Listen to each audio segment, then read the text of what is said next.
Welcome to the MyStar synopsis video for Unit 8.2, titled Fossils, Rocks, and Change.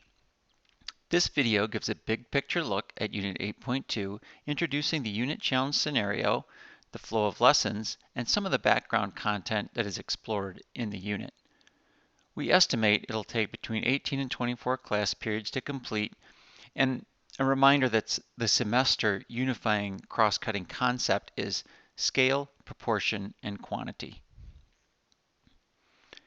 In this unit, students draw back the curtain of time to get a peek at evidence showing what Michigan might have looked like long, long ago. They will look at some evidence from thousands of years ago, as well as some from millions and even billions of years ago.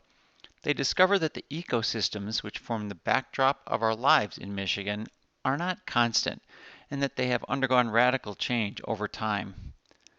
Let's take a look at our unit challenge, which provides the springboard for students to dig into the unit's content. Unit challenge teams will be assisting a volunteer named Omar at the local historical society. Omar runs the social media account for the historical society. He found a box of Michigan fossils to display and would like to include Michigan fossil details in social media posts.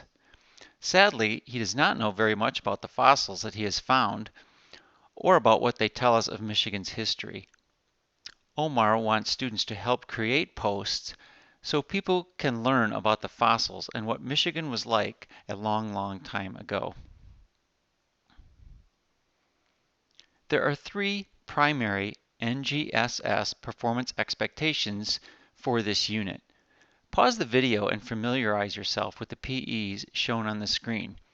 You can hit pause now.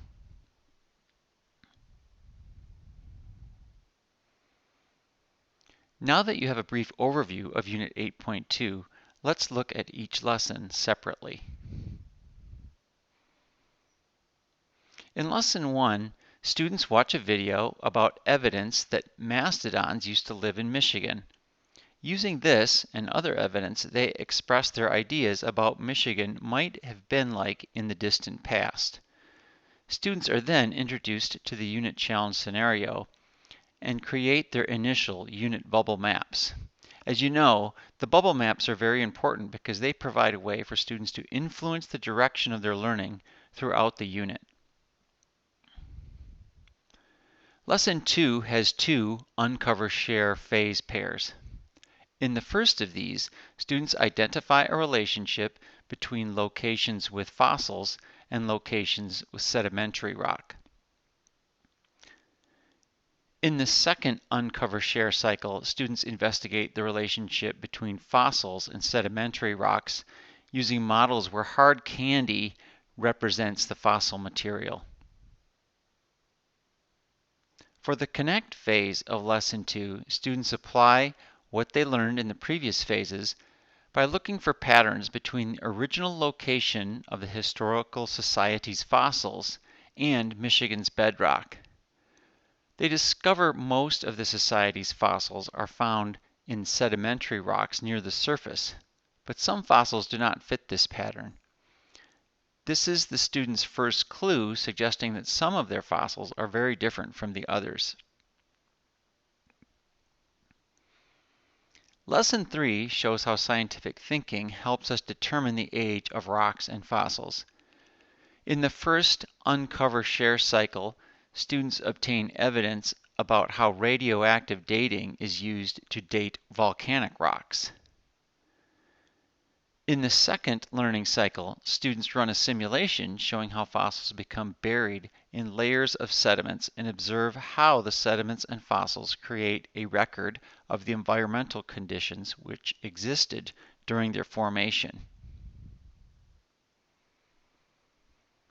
In the Connect phase, students create a post to show readers how fossils are dated and a timeline of Michigan's fossils.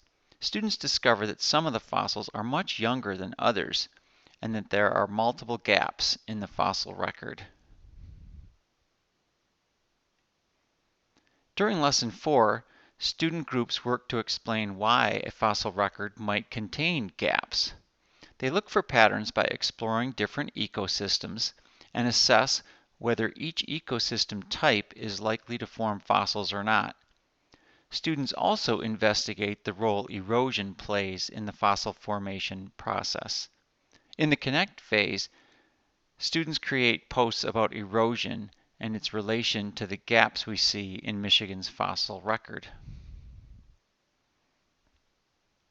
For the first Uncover Share phase in Lesson 5, student groups try to identify a mystery object that they cannot directly observe. Students use this experience to consider how evidence can or can't support various scientific claims. Next, student groups use case studies to identify one way scientists gather indirect evidence from the fossil record. For the Connect phase, students obtain information from multiple sources to construct an explanation for how Michigan's environment has changed over time. In the unit's final lesson, unit challenge teams use the information they have collected throughout the unit to develop a presentation. Next, unit challenge teams use a peer review guide to engage with their classmates' final presentations. Teams then revise their work to prepare a historical society presentation to show what they believe Michigan was like in the distant past. Students complete the unit by revisiting their bubble map and reflecting on how their thinking has evolved. The pre-post assessment is another way in which students can document what they've learned in a three-dimensional way. We hope this video is helpful as you prepare to introduce your students to MySTARS Unit 8.2, Fossils, Rocks, and Change. Thank you for listening.